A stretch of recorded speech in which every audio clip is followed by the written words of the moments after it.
Hello दोस्तों नमस्कार। Shyam block रे तो आपण मानक आज देखिबे जहाँकि माँ गोटे छुआ को तार पनखी रे काटुची तार बहुत पूर्व पुरुष अच्छी तार लिपि यही पहाड़ आरकरे आपण मैंने देखा मो पछपटे नदी अच्छी। चलतु देखा धीरे धीरे आसती जड़े इनफर्मेशन मत देते जहाँकि जाकि तू ब्लॉक बनइबो बोली तो आसती मुझे तो एबे तो मु पहुँच जाइए सकाळु बाहर 30 किलोमीटर आसी। तो चलतु देखा कौन होची जीवा ता पाखकू सतना मिछ देखा। तो से मुझे आपको देखा तो भिडियो लगे रहतु और शेष पर्यंत वाच करूँ और भिडियो गोटे निहाती लाइक कर दिंतु। तो चलतु माने आज हूँ प्रथमाष्टमी तो मुझे प्रथमाष्टमी गोटे ब्लॉग आपको देखापी तो मुझे देखुची देखे पारि ना ना बहुत पत्थर तो अच्छी देखिपे आप धीरे धीरे देखिकी जाऊँगी। तो ये नदी साइड भाई मैंने साप भी थी पारती बुढ़ा साप तो डर लगुच मु एकला आसना तो बहुत रिक्स अच्छी।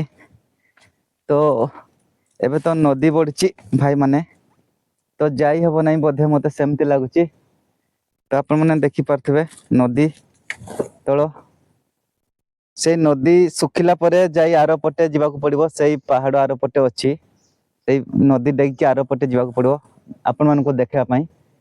तो मु कौन करी आज आपण तो देखे हेब ना कि देखिपे पानी नदी बढ़ी। तो अबे नदी साइड रे अच्छी देखिपे नदी साइड नदी पहाड़ आर पटे जो जिनस कहली जो माँ छुआ को काटुची जोटा पत्थर आकार रे बहुत वर्ष लिपि हो रही से परंपरा अच्छी से पूजा भी करा हुए बोधे। तो पानी छिड़िले जावाक पड़ो खरा मासरे पुणी आउ थे आसबि खरा मासरे मु आउ थे आसबि आपण मानक देखापी। तो आज देखे हेब ना कहीं पानी अच्छी तथापि 5-6 फुट पानी थी तो जाई हेब ना।